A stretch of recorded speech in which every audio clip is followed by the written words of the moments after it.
Hey, it's Heather Michet again with actually kind of a continuation on that gathering kale to use in my wintry soup as opposed to pulling frozen spinach out of the freezer. Why would I do that? Anyhow,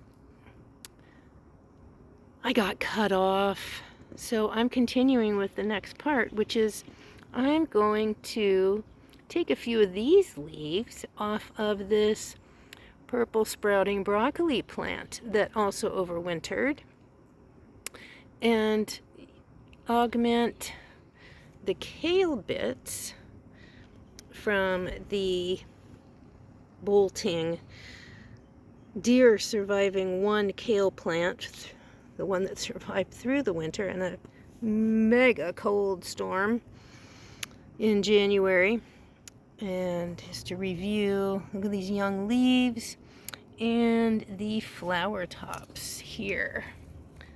So don't need those for seed, and I'm choosing to go ahead and gather those to put in my soup. And I'll do the same with this. And yes, this bed is dressed with bunny hutch cleanings.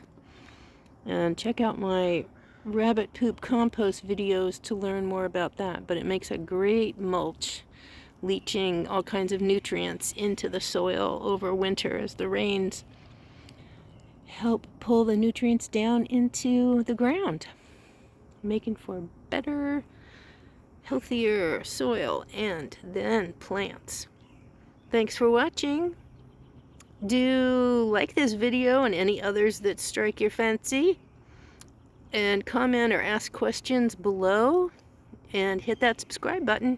I'd love to have you as part of the journey, living healthfully and sustainably with simple and beneficial tips for your health and the Earth's. Keep good care.